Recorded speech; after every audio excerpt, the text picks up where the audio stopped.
Hi everyone and welcome.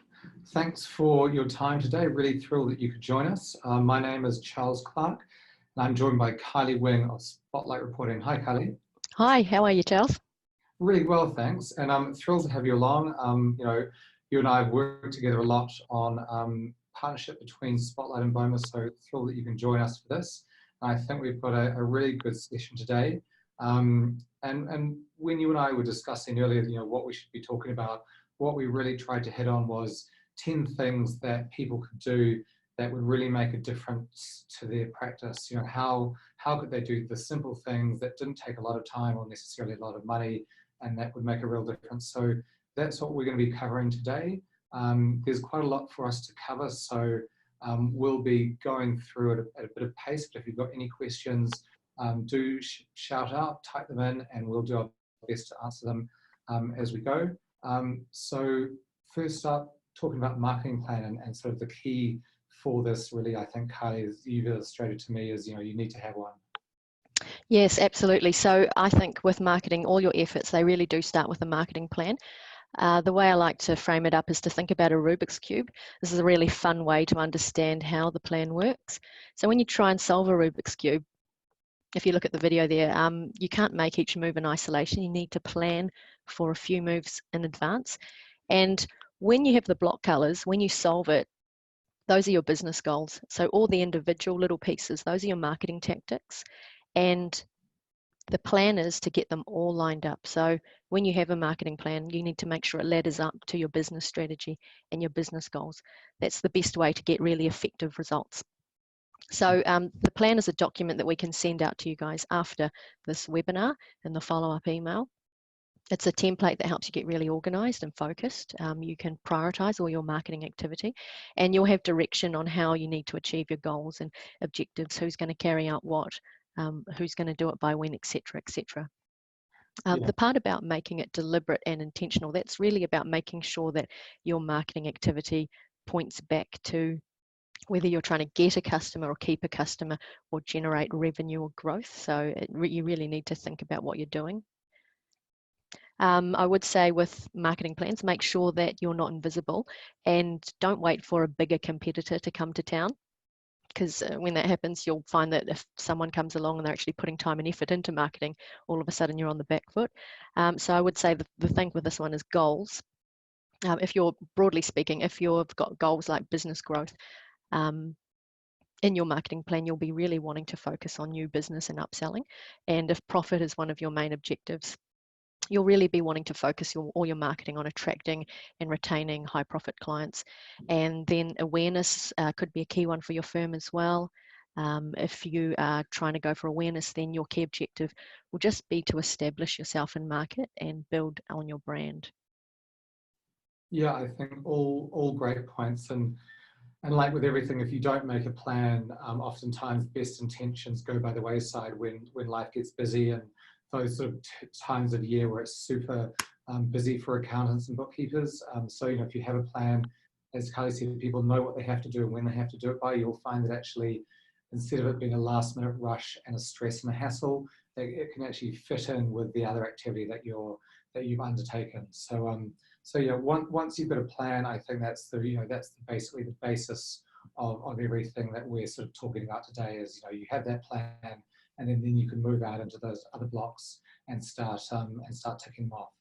And use it as a document to keep you really honest as well, to focus on your metrics and your results, because as you do marketing, you don't want to just do it and move on to the next thing. You really want to measure and make sure you're really focused on whether or not you've gotten a return from the time and effort that you've put into this activity. And so you want to think about, in terms of that return on your investment, what you specify as a return may be different to someone else. So have a think about what's, specifically that return for you. So it might be that you run an event and you get some leads come through that, or it may be that you're able to upsell some current clients to higher value services. So there's lots of different ways that you can measure that return. But as Kylie said, yeah, definitely good to have one, so that when you look back at the end of a 6-month or a year, you can say, look, how effective was this? Was it worth the time and the resources that we allocated to it? So one of the other places to start, once you've got your plan, is your website. And I'm sure lots of people out there already have websites, but I can tell you from practice that a lot of people, maybe their website is maybe a little bit old, or hasn't sort of been brought into line with best practice. So what we've got here are just some ideas that, whether you just need to give your own website a bit of a tune-up, or you're looking to do a new website entirely, what are the things that you should be looking for that are going to drive, I suppose, the best uptake by people who come onto your website. So a couple of pointers, and the first one is that, when someone comes onto your website, whether it's for the first time or they've been there before, they're going to make up their mind about the website in about 0.3 of a second. So that first visual sort of feeling that they get will tell them a lot about, or will give them an insight into you as a brand and a company. So you can see here, Alluvia Financial have doing all the right things. So the top left-hand corner, they've got a really nice brand logo, and that's repeated throughout the site and also across all their social and email activities. So that goes throughout all their marketing and comms. So linking down from the logo, they also state what their mission is. So for them, it's we help you discover your richness. And when we, in the next slide, we actually look at the entire page, and they actually have a client testimonial which tells the viewer how Alluvia helped them discover that richness, because it's an individual thing. So they really nicely have their mission statement, like what is it that Alluvia is here to do. And then also in that same box, they have a call to action, which is let's get started. And that actually goes through to a page where you can book a time to chat, and it's got an online calendar. And so you can immediately log your time to chat at a time that suits you. And then you'll sort of take in that first step on that discovery process of is this someone that I would like to work with, and how could they help me? So immediately we've set the stage with the logo and the mission statement, and also the taking action and the call to action is really critical as well. Then there's a couple of other elements. So below the call to action, we've got all the certifications and awards that they won.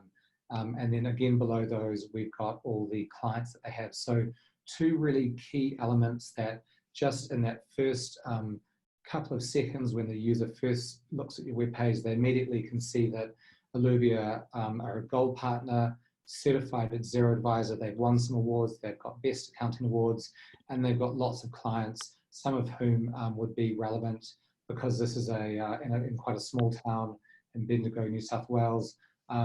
They can see that, oh, look, I'm in Bendigo, I may even know some of those clients. So it's talking to that social proof. That means that actually these guys are real, they have real clients, and these clients have felt comfortable with having their logos on here as well. So Can I just, sorry. Yeah, please. Can I just add to that? So the goal of your website best practice is to try and keep people on your website for as long as possible. So you want to really stretch out that time on site. And one thing you can do is, if you have access, is to look at Google Analytics to try and understand what pages people are looking at on your site. What are they looking at and what aren't they looking at? And how can you bring more people? Simple things like having a contact form that people can fill out just means that they can stay in your website rather than just stating the email address that they should contact you at. That means they have to go into another tab, open up their email, fire something up and send it over to you. So just little tricks like that are quite helpful. And and that's a really good point. If you're not sure how to get Google Analytics, it's free, which is fantastic. And if you run or you have someone who runs your website for you, they can definitely hook it up for you pretty quickly and easily. So this is the view of that entire web page that I was just talking about. So you can see as you start to scroll down from the sort of hero image where the accreditation and the clients are, and they start to break it up into sections. And what science has proven is that if you have a whole lot of text on one of these web pages with all this fantastic information, because it's also sort of densely packed together, the messaging will be lost. So the best practice is to start to actually put it into sections and keep each section very, very simple, and have one point per section, and really try and hammer home that point in that section as to why, in this case, it's talking about the we're not your typical number crunchers. You know, what is the key piece of information that you want the user to see in that section? Then you can let them scroll down a little bit further and they can take in another simple bit of information.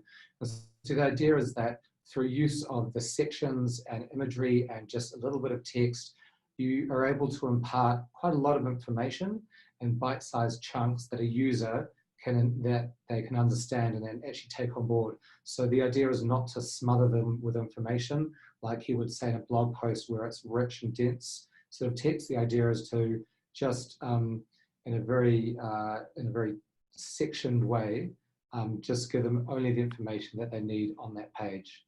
The other element they've really done is start to incorporate video. And I know Kylie's really keen to talk about video later on, but what they've done here is basically interview one of their clients about how Alluvia has helped them discover their richness, which in their case for this particular family was spending more time at home with the family rather than having to work all the time. So just a really nice way to bring in some different media onto the homepage, but also start to tell that story. That not only is a client story, as that might be for the user, they might say, oh yes, I'm exactly like that. I would like to have more time for my family. But it also brings that social proof element of, you know, people use this company, they trust it, and they trust it enough to talk in a public forum, you know, on a website about how they found it helping them. One other thing to add for like visuals, if you're looking for visuals, there are lots of different free websites that you can find on the internet. One is called unsplash.com. So going to these websites and getting free imagery, stock imagery, really helps as well. You just need to type in what you're looking for and it will return a whole lot of results. So that website again was unsplash.com, and there's lots of others like that as well, but start with that one and see how you go. Cool. So obviously, once you've got your website, you don't want it to be sort of to labor in obscurity. So you want people, when they go into Google and they type in your name, for you to come up at the top of the search rankings. I mean, this is absolutely sort of Hygiene Factor 101 for your website. So how do you make sure that this happens? How do you make sure that you rank organically? So a couple of key points I would say is, one, make sure that your website address contains the name of your business. So in this case for Alluvia, it's www.alluviafinancial.com.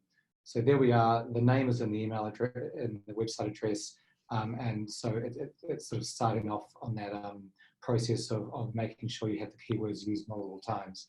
Other ways you can do it on different pages on your website. Again, make sure you reference that key name, but also you make sure you reference elements that would support it. So, it could be your location, in this case, Bendigo. It could be the fact that you're Xero specialist, that you're an accountant. All these things that when people start to search for you, so they might put in Alluvia Financial Bendigo or Alluvia Financial Accounting, or they might put in Bendigo Accounting. All these keywords, if you have them on your website, they will actually then be pulled out by Google and ranked. And then ideally, you'll start to go to the top of those pages. Yeah. And then obviously Google My Business, which I think you've done a lot with.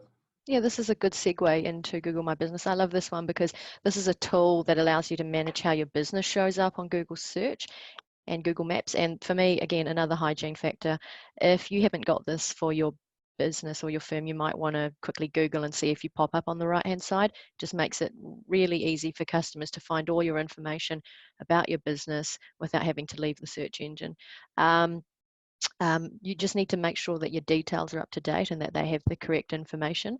And like Charles said, Google will prioritize businesses that share this info, so your firm will be higher up in the search results, will be optimized.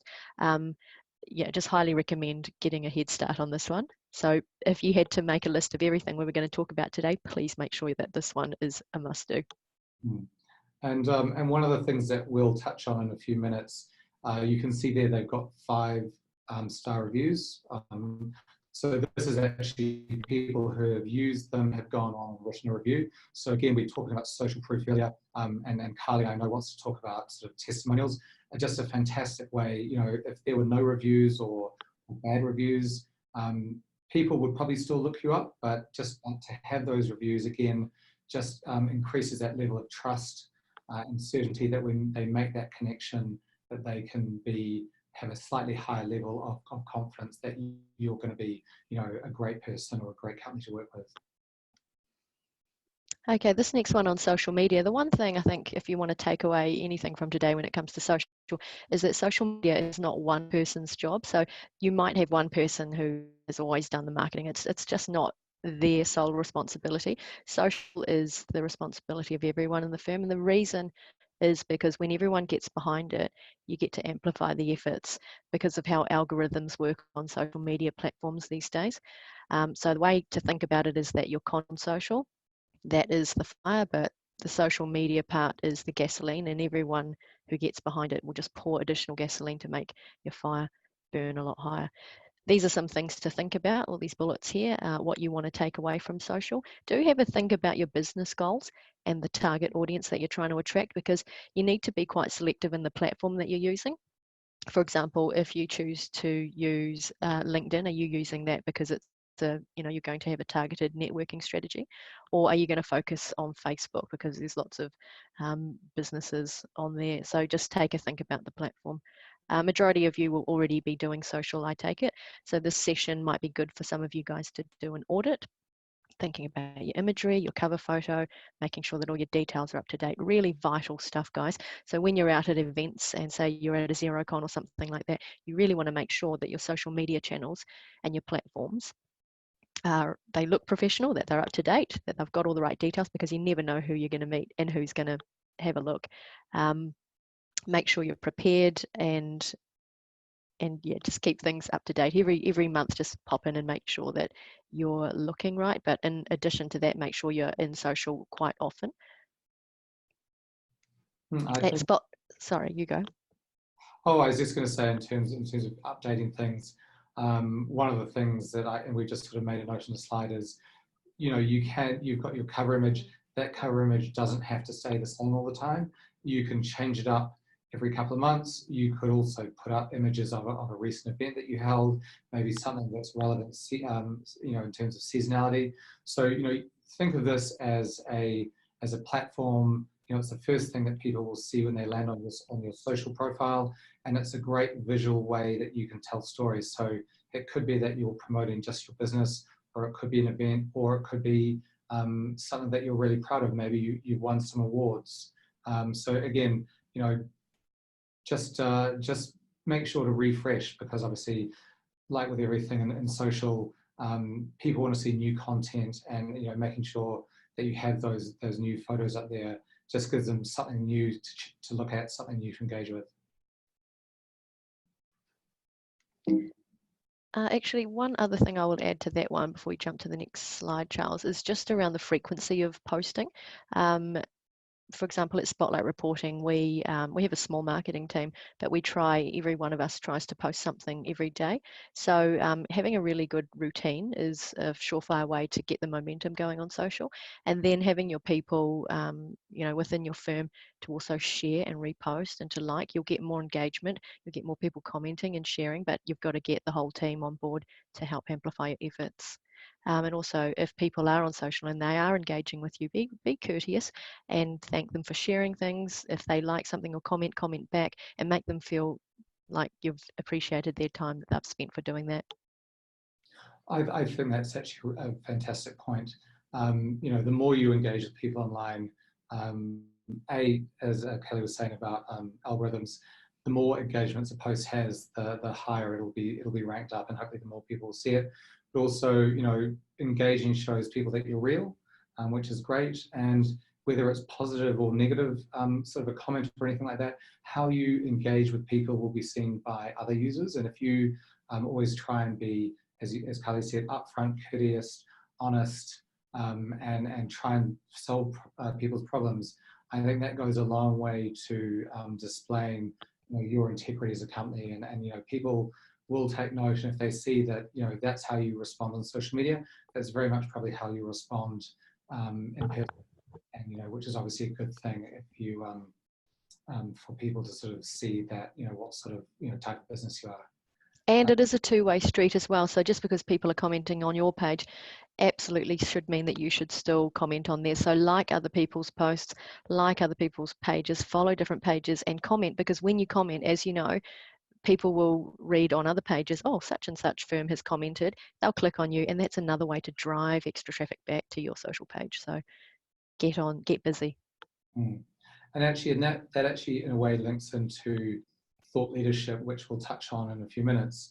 The power of social media is that you can have an opinion, have a view, and get it out there and share it with fans and followers, or you can engage in a conversation, or it might be a group.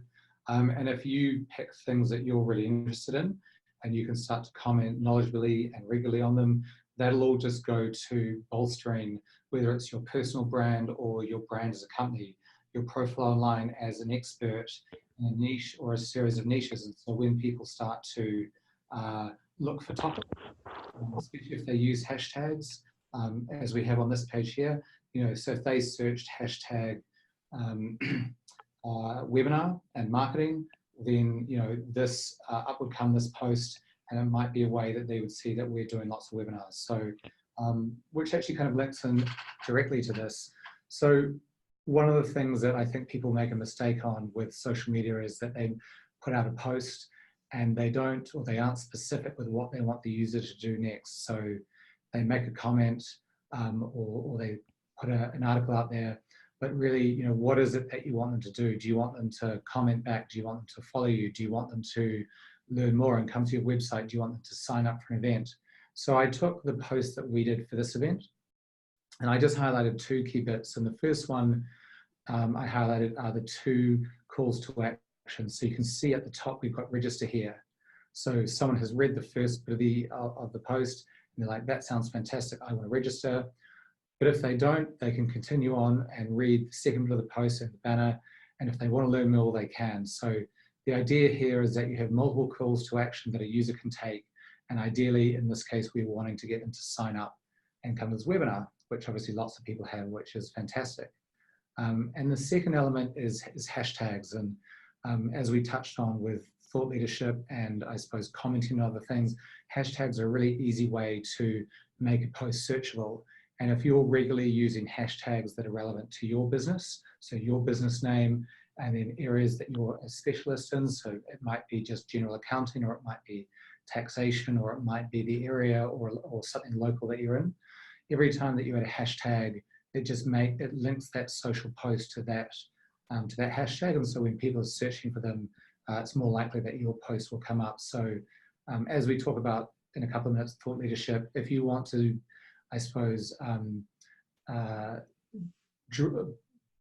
specialize in a niche or some topics, then always add hashtags, because if you don't, they're not linked to those topics. And have a strategy for use as well. Think throughout the year. So if you're going to have a hashtag, you're going to jump on that, make sure that you're using them frequently, not just one off, and stay away from those crazy ones that, really unique ones that no one's ever going to really search for. You've all seen them on internet. So. The examples, Kylie? Ones that have like 6 words or more, and they're just blended into like a really long sentence. So yeah, make sure they're really meaningful. Yeah. Great. So I know a lot of people, one of the biggest questions that we get here at BOMA is, this all sounds great, but I just never know what to share. What do I share on social? I always look at everything that everyone else is doing, and it always seems like they all have it figured out, but how do I sort of dip my toes into the water?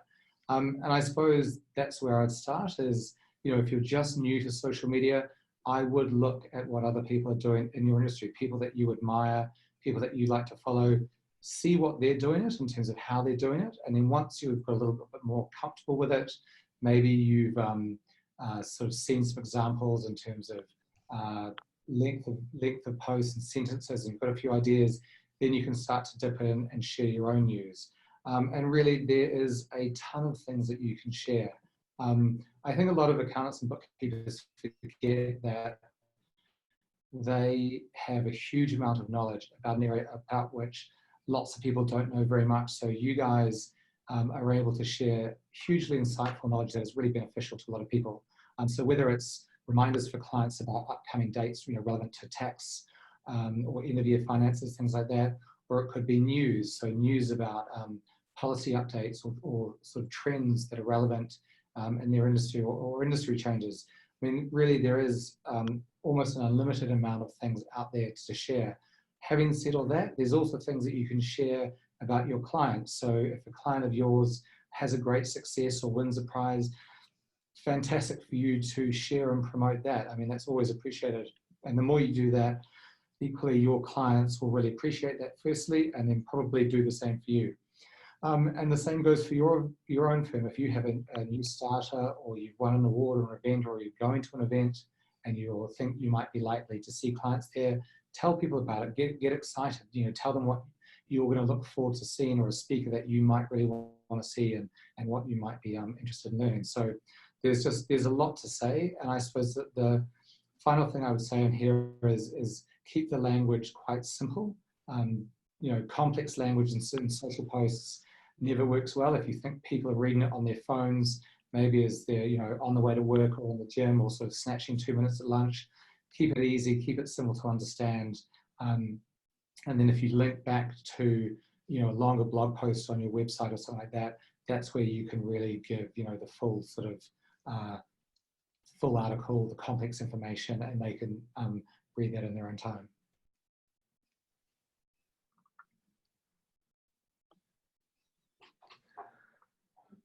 So I think we touched on this one a little bit before, and as Kylie said, having a plan is key here.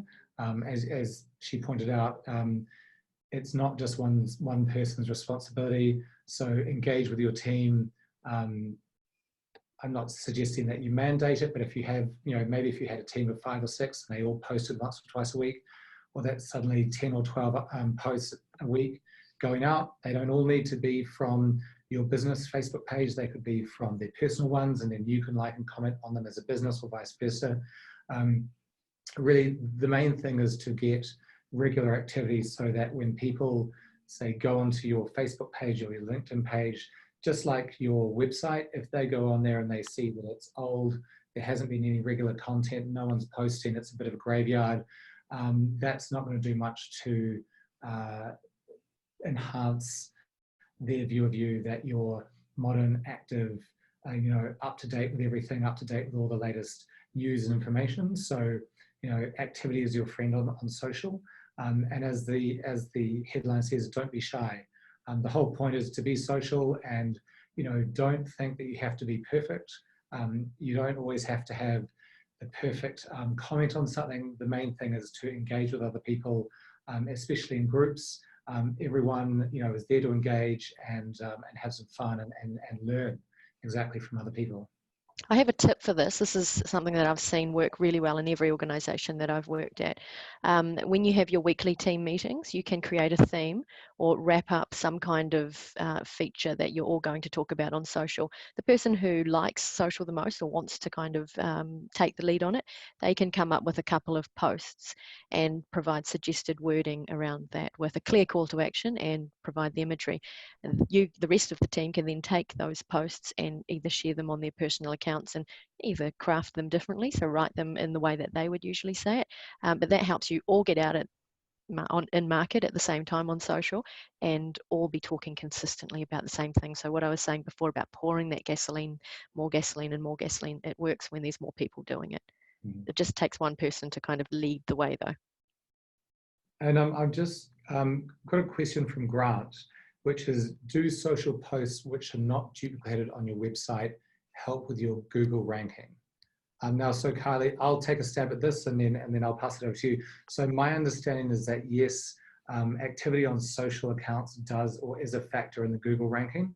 So even if it's not necessarily a post that links to your website, Google does factor it in. Kylie, what's your view on that? That's absolutely correct, because when you Google a firm, sometimes it'll come up with their actual Facebook page. So yes, every bit helps. Also, if you have social media posts and one of the call to actions is you've put your post there. For more information or to check out the story, visit our blog or click on this link to our website. When they go through to your website, there will be also additional traffic funneling through that way as well, which will also help with driving those numbers up.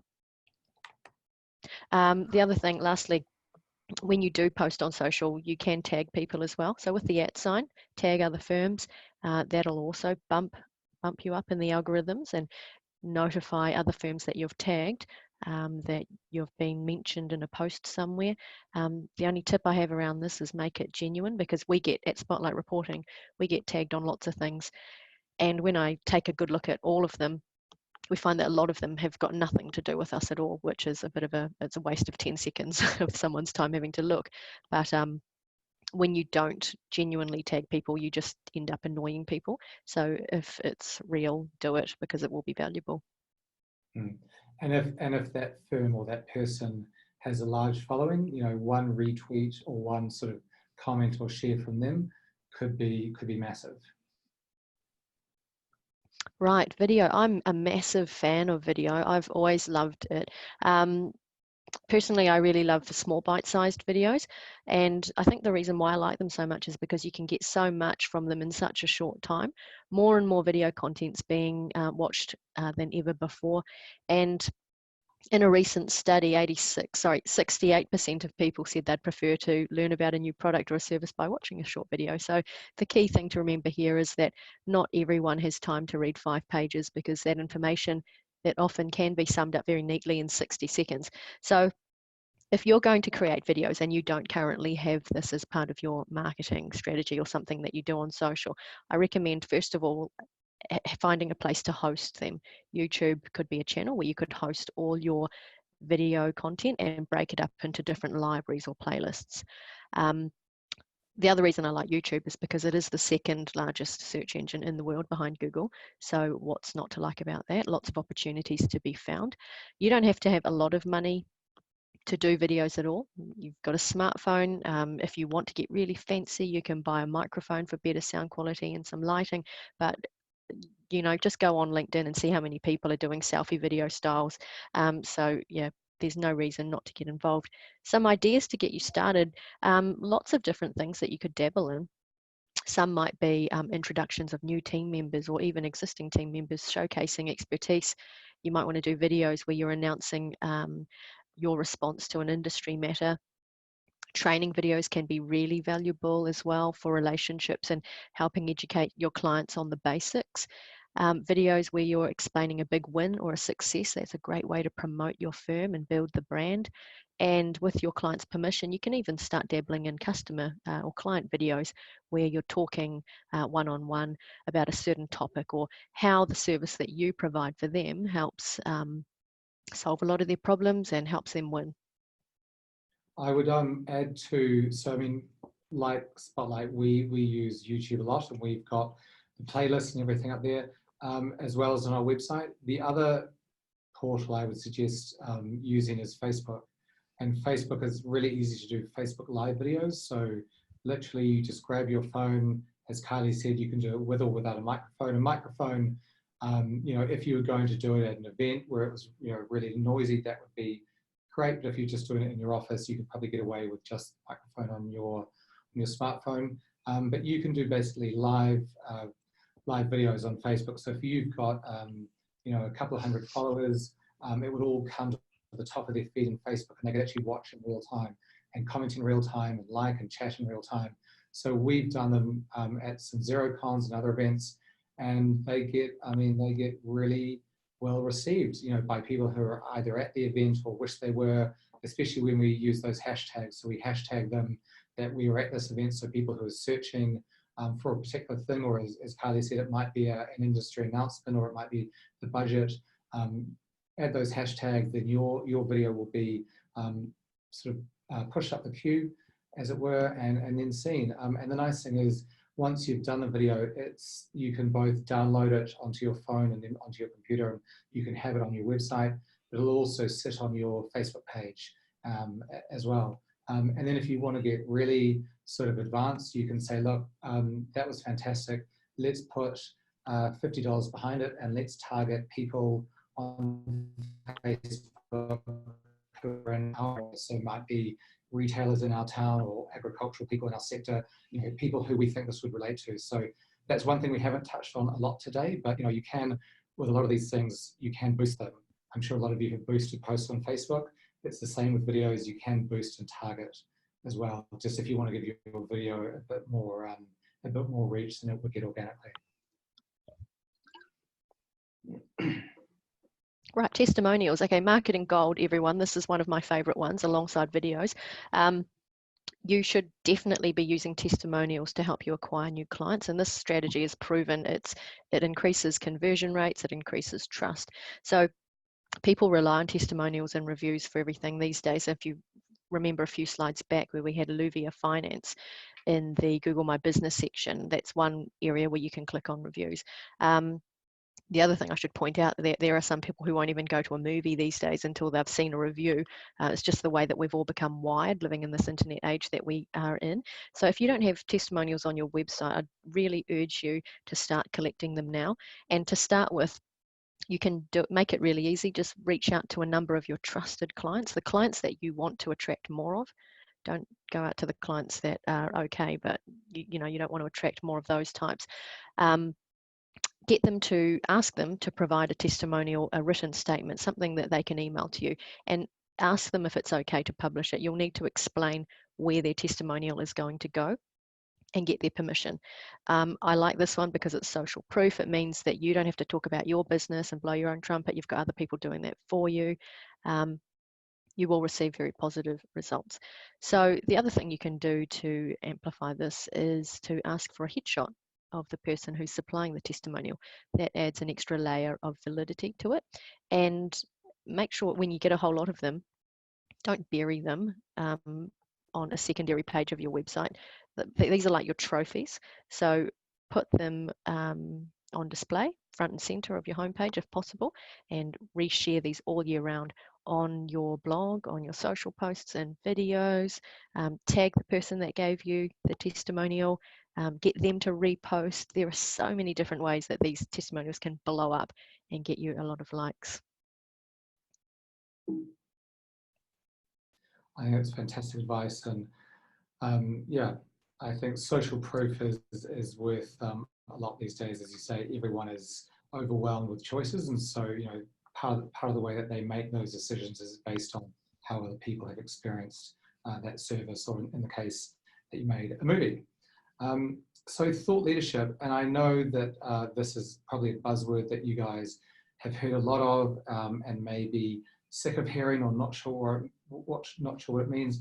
And the reason we've included this is really just to make a key point as, why should I be doing thought leadership? And the main reason is that your clients or prospective clients out there value knowledge massively.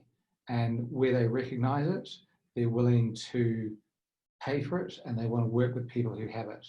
So how do you promote yourself as someone who has that knowledge? Well, you have to then think of things that you're an expert in, and then start to, I suppose, disseminate and display and comment and talk about those topics in a knowledgeable way. And the great benefit of this is that, as Kylie said with testimonials, sort of having someone else blow your own trumpet, by doing a lot of thought leadership work, you're actually displaying that you're an expert in something. So people will read it, and gradually that level of comfortableness with you in that area will grow. And then when it comes to you making those sales approaches or those marketing messages, they'll already be a bit more predisposed to accepting them and at face value, because they, for example, you go to a client who's never heard of you, or they may have heard of you but don't really know what you do, and say, look, I'm an expert in taxation, and when you do the tax-free business, you should use me. Now imagine how that conversation would go if they had also, when you went to them, read 3 or 4 articles that you had written, maybe on your website or maybe in some industry publications, where you had talked expertly about this topic, where you had given them a level of comfort that you knew what you were speaking. And maybe if you had been in industry publications, you've been recognized by other people as being an expert in that field. So, those 2 situations, so much more likely that the person who has seen your thought leadership pieces before is much more likely to be predisposed to saying yes when you make the ask of, would you like to work with us? You know, what would that look like? And keep in mind that when people are researching your firm, they're also researching you potentially as well. Your personal brand, that's your social currency. And so becoming a thought leader, you really have to have some thinking around what it is you want to achieve. Pick some themes. And for example, if you want more advisory work, don't talk about that. Don't talk about compliance. The other thing you can do is pick a few partners and get on the thought leadership bandwagon together. It allows you to kind of amplify your efforts and be seen at that same level, and you will reach more people if you consider your format and the reach that you have together as a group. So I know this sounds pretty technical and sort of a bit amorphous in terms of how do I get started. So I think the key thing that I would do is write down what is it that I'm an expert at and what am I passionate about, because you know, to be honest, if you're going to continue with this longer term, you really have to be passionate about something. You really want to make a difference in terms of sharing your knowledge and expertise. And if you're not passionate about it, it's going to be hard work. So find, you know, things that you're passionate about that you're really happy to talk about, and then that's a great place to start. And then think about what it is in those fields that you can talk about. And then there's lots of different ways that you can start talking about it. As Kylie said, you can reach out to influential partners. So maybe this is the bank in your local area. You know, you've got a relationship with the bank manager, and he's getting in local businesses to talk about how to plan for growth. Or they may tap you then to come in and say, well, look, you know, if you're planning for growth, these are the things you need to have set up in your business. You may want to start writing. So, you know, you've got your blog, you've got your social posts. Or you can obviously guest post, so you can guest post on other people's blogs or other people's publications. Or in the case of what Kylie is doing now, I invited her on as an expert in marketing to come and join our webinar. So this is exactly something that you could be doing with other people. You could go on and be a guest on a radio show, on a podcast, on someone else's webinar, all places that you can bring credibility and to showcase your expertise and help get your name out. And also think about the angle from your thought leadership. Don't say the same thing that everyone else says, because that's not a thought leader when you're repeating and just parroting back stuff that's already in market. Try and show off a new edge, try to inspire, educate, or just show off a really progressive side. And sometimes thought leadership means that it's an idea that people aren't quite yet comfortable with, because it could be quite disruptive. But be brave with this, and if you're going to commit, just go in it fully. The other thing you can do is use with thought leadership, you can use quotes to fill the gaps on social media. I'm talking about inspirational quotes, or you can recycle ones from other thought leaders that you really respect, but create your own quotes as well, and they will be picked up and seen in market. People will retweet or reshare. So Oh, that's a really good tip. Case studies, another one for marketing gold, up there with testimonials, but this is quite different because case studies are a fleshed out story. Testimonials are a short soundbite from someone, like a review, but these case studies, they have a bit of structure to them. Again, great way of getting other people to promote your firm without you having to speak directly about it. One of our customers at Spotlight Reporting that does this really well is WK Advisors and Accountants. So if you want to, go and check their website out, wk.co.nz, go to the About page and click on Case Studies. They've got a mixture of written and video case studies, but in this section, we're just going to talk about the written ones because this is what doesn't cost you. There's no budget. To get started, you just need to compile a list of all your clients that you want to feature in a case study and get them to answer these questions in this structure. What you want to do is really show to the world how you've helped this client overcome some problems and that they're very happy using their services. Make sure you get a variety of different case studies. Don't just go for the same problem that you solved, because you don't want to just keep repeating the same thing. You want to show that you have breadth and depth and experience in solving problems and issues for customers. Some examples might be a case study where you've helped a customer get out of their business so that they can work less in it and more on it. getting your clients to reduce the number of hours that they've worked in the organisation so they can focus more time on their passions, or how you've helped them revolutionise internal processes and reporting, growing new business turnover, forward thinking, planning, forecasting. There's so many things. You might even have helped clients develop really smart KPIs and goals, and how that's really changed. Helping them get scale under control. There's lots of problems. Think about the problems and think about how you solve them, and then package that in a really beautiful case study so that you'll attract new clientele. I would just add to that in terms of the breadth. While you obviously want to talk about the different problems that you solved, also maybe think about the different verticals that you worked in. So if you maybe if you only specialize, say if you were in a small town and you only specialize in one vertical, maybe sort of agricultural, then everyone could be from agricultural town, but that's pretty unlikely. So you may have agriculture, you may have retail, you have small business.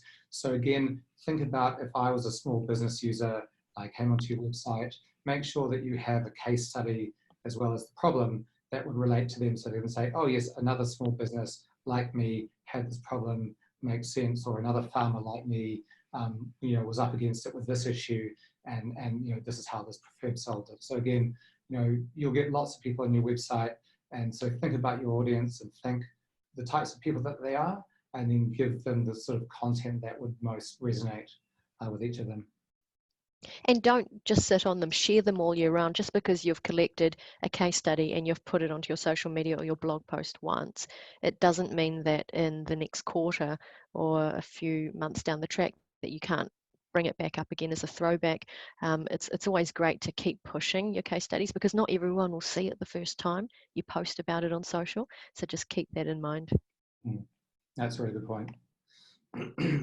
And actually, in terms of thinking about your different audiences, this links in really nicely to emails and newsletters. And I mean, these still remain one of the best ways to communicate with your clients, or if you've got prospects as well, email is really, really powerful. And the great thing about email is that you can use it in ways that maybe were more difficult to 10 or 15 years ago. You could include video in there. There could be links to 4 or 5 different product pages or services that you offer. There's a whole range of things that you can do in an email now that aren't just text as they used to be. You can be really inventive and creative in the emails that go out. And obviously, the more interesting you make the emails, the more likely it is that you'll get people sort of engaging with them and opening them. So just a couple of basics with emails. If you have a list of people that you want to email, make sure that you've got their permission. They actually have to sort of affirmatively give their permission, either by signing up to receive a newsletter or sort of saying in an email, yep, I'm happy to get an email from you, like a marketing email from you. So permission-based email marketing is always the best way to go. And you don't only have to promote it on your website, you could also have it across your social pages. You could have it in any other event emails that you send out, just ways that people can easily subscribe to hear more from you. And we were talking in terms of case studies about having different verticals, and it's the same with your own database. You might want to divide them into clients or prospects, or maybe they're zero or non-zero clients. They might be traders or agricultural. So the reason why we would want to segment them is that, sure, you might once a month send everyone a general newsletter. This is the general information that we've been up to, sort of general news that is relevant for everyone. But equally, there might be times when you're like, right, there's a specific piece of information that is only going to be relevant to my tradies. So I don't want to bother my retail clients or my non-clients or my agricultural clients with this. I just want to focus on my trade clients and send it to them. And you'll find that if you send segments of your audience highly relevant information, they'll love it, so they'll get value, but also you're protecting your other database leads from getting information that isn't relevant to them. And that's the key with email marketing, is when you're doing it, make sure it's relevant to them. So if they signed up to an event, great, you can send them a couple of emails about that. But if they haven't signed up to an event, don't send them emails about an event that they haven't signed up to. So it's all, I suppose, about context and making sure that it's relevant for them. Yeah, and there's a rule for that. It's called Show Me You Know Me. So keep that in mind when you're designing emails and sending them out too. Hmm. And I think that segues actually right into the last point here, which is, what is it that you're emailing them for? Why are you emailing them? And yeah, you can do obviously some general newsletters, but for the rest of your emails, what is in it for them? So when they open this email, what are they going to get out of it? Obviously, as a valued advisor to them, you're obviously wanting to give them something that's going to benefit them. And it doesn't have to be anything more than information sometimes. It could be like, I think this will be interesting for you, or your business should know that this change in regulation is happening, or it could be an invitation to an event. But the main thing is that you are offering them things of value that they will come to appreciate. And that's a great thing in terms of building loyalty. And Kylie mentioned on it right at the beginning of this webinar, if you're not doing anything with your current clients to show them that you appreciate them, that you value them, that you want their business, someone else is going to come in and will be doing all of these things, and then suddenly your clients will go to someone else because actually they'll be getting shown how valued they are. And it's not just at the end of the day coming down to the service that you provide, a couple of times a year, or maybe more frequently, but it's about what you wrap that into in terms of the holistic relationship that you have with them, where you have an ongoing conversation in ways that benefits them. So just a couple of fast tips here on designing your emails. You may know quite a lot of these already, so I'll just quickly go over them. And the first thing is, when you send an email that lands in your inbox, you have basically one small sentence to get your point across and to make them open that line, that email. So think about clickbait on some of the sort of Daily Mail sites, and there's that really tempting headline, which is like, oh, I really want to know, who's just had Botox, or who's divorcing who, or which soccer players having an affair. That's clickbait. And that, in a way, is almost what you want in your subject line. You want it to be so engaging and so intriguing that they want to open it, and then they open your email, and then you can tell them, what it is that you're trying to communicate with them. Secondly, always keep it, short and easily readable. So, never say something in sort of 4 sentences that you could say in 1. Just get your point across, succinctly, and that will always be appreciated. People have too many emails these days. They're overloaded with information. So, be brief. Make it personal as well. I mean, that's always a good thing. You're not a robot. You're not sort of just sort of someone that sends out emails all the time. You're a person. They've spoken to you on the phone. They've probably known you for a long time. So let your personality come through in the way that you write and your tone of voice. If you're not a particularly formal person, don't make your emails hugely formal. Just make sure that it matches your own personality, so that when people read it, it seems authentic to them. And also, similar to a website, and these last 2 points, use imagery, use white text to break it up. If you're getting across points in your email, there's nothing wrong with having an image breaking them up so that people can sort of focus on a point and then move on to another point. It's also quite good from a visual perspective to help illustrate what it is that you're talking about. And then always have a really clear call to action. So having read the email, what do you want them to do? Do you want them to email you back, go to your website, sign up for an event? If you don't tell them what you want what you want them to do, and you leave them sort of guessing, then you've just wasted that opportunity. And then, then you have to send them either another email, or you have to, give them a phone call. So always make it easy for them. Yeah, I love that one. That is such a good point. I think in this day, on a weekly basis, I delete more emails than I actually read emails. That's what the state of my inbox is like in 2019. What I like is if I get an email, I like 3 sections, and that's the guiding rule that we have at Spotlight Reporting. When we write to our customers and prospects, we say, why are you emailing me? We'll tell you very quickly why we're emailing you. We'll tell you quickly what we want to tell you and what's in it for you, and then we'll end it off with what we want you to do. Just keep it really punchy. Don't have to write novels when you come to emails. And always A/B test as well. A lot of people will design an email and send it out, but they won't actually go back and check on the metrics. You need to do A/B testing to know what resonates. Test those subject lines, test the content, test the structure, And when you have that winning formula, run with that. And so just for those of you not familiar with A/B testing, so you could send out one version of an email subject line to say a small percentage of your database, and then send out a different subject line to the other percentage of your database, and then see which one resonates best. So an easy way just to, as Kylie said, work out which elements are driving the most conversion. So staging an event, and I've sort of divided this into two because in my experience, changed a lot of accountants, bookkeepers, you guys are doing both. Lots of webinars out there, but also lots of seminars and workshops. And there are a few differences between them. There are differences in terms of when people are most likely to be willing to do them. So, you know, an online webinar, it makes sense to do it sort of around the middle of the day, you know, especially around sort of lunchtime or sort of very early afternoon. Whereas an in-person workshop, you know, sometimes on the way to work or on the way home from work is better, so sort of early morning or late afternoon. Days of the week, it may vary from place to place, but we usually, you know, our rule of thumb is sort of, you know, midweek is usually good. You know, Monday's a bit rushed, you know, it's your first day back at work. Sort of early midweek is a time where people can start to focus on, you know, learning things, going to events, things like that.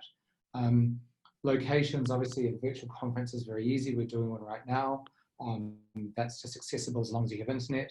If you're doing one, a live event, you know, is it going to be your office, or maybe it should be somewhere else? You know, maybe your office doesn't have a big enough meeting room, or the parking's not great, so you might want to go somewhere, you know, like a local restaurant or cafe, or maybe even a local room that you could rent out.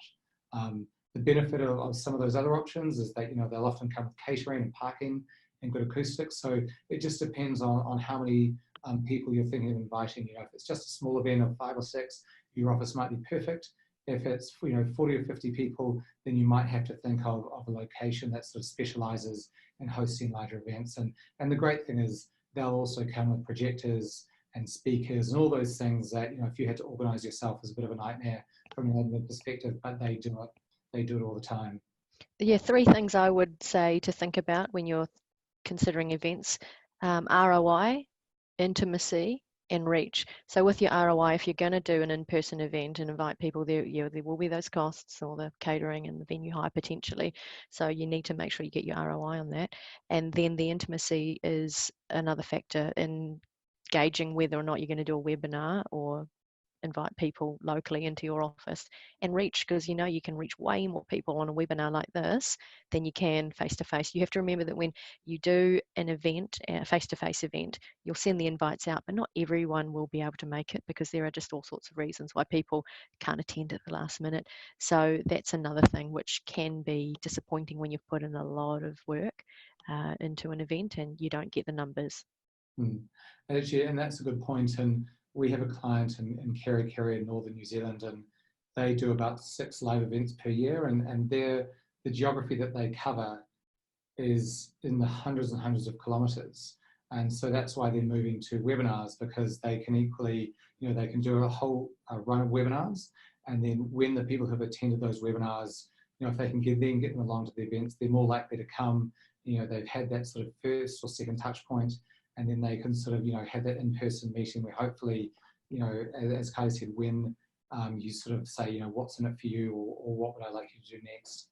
Yeah, and film your events as well. Even if you have an in-person event, like you can Facebook Live that, so people in Kerikeri who can't attend or can't be there, other people can still catch up. The same thing for your webinar is that you can get the recording, because right now this webinar is being recorded and we will send it to everyone that's on this line, but also the people that couldn't make it. So we have the internet now, we can, you know, still be connected, but you just have to think where you're going to focus your time and effort. So just quickly, so sending out one invite isn't enough, as Kylie said. So you really need to give people a few chances to attend.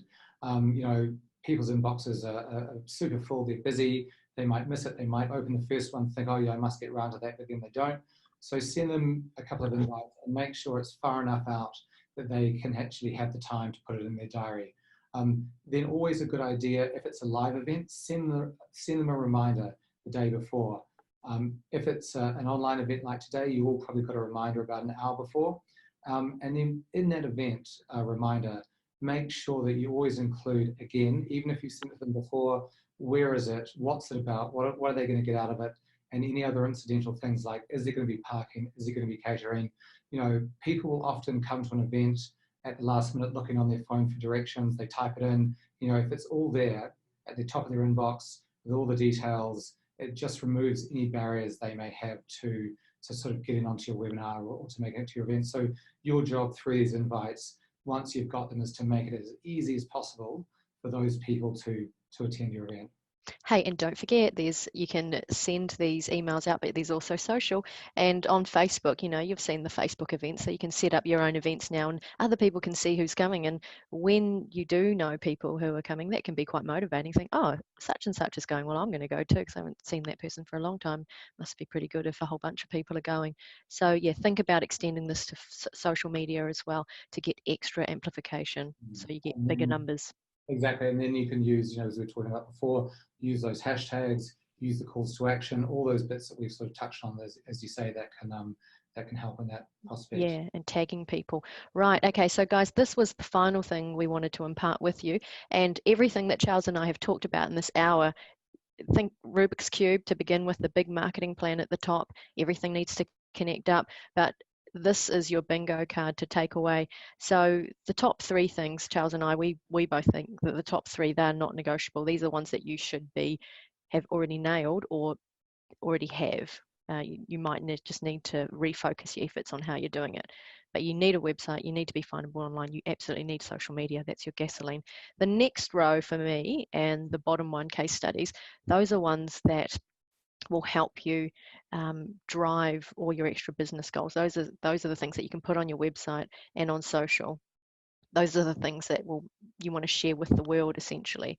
And then the bottom two, those are the channels. Those are ways that you can get your messages out to the world.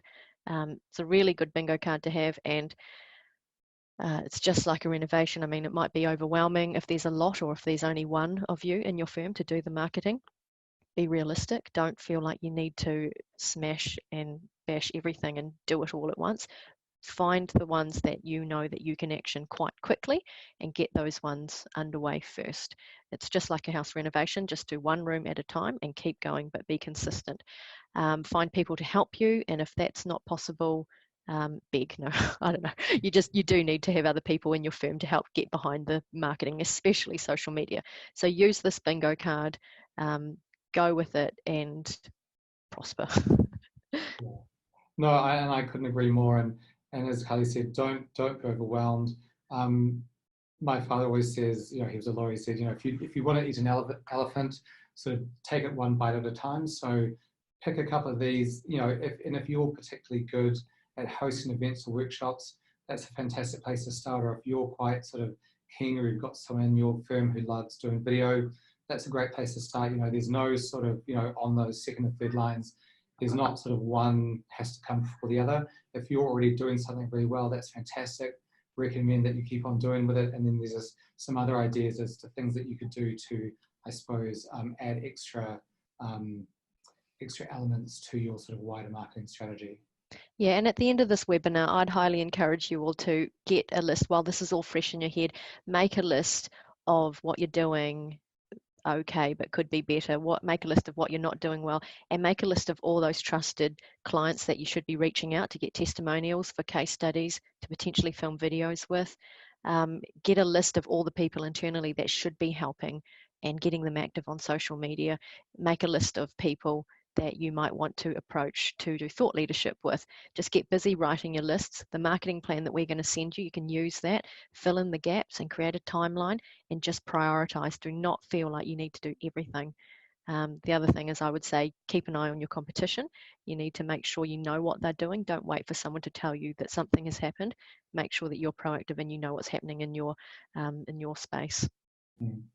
And just answering a chat question that came through in terms of a recording of the video. So we'll be sending a video out to everyone tomorrow. And so you can share it within your firm or to colleagues or friends of yours that you think might benefit. So that'll be coming tomorrow about midday, once we've done some editing, to make sure that Kylie and I sound and look great. Brilliant. So I realise we've gone over time, everyone, but thanks so much for coming. I hope you found it useful. Kylie, really appreciated your insights, some really interesting stuff for everyone, and definitely I learned some stuff there. So thanks again, and we'll see you all next time.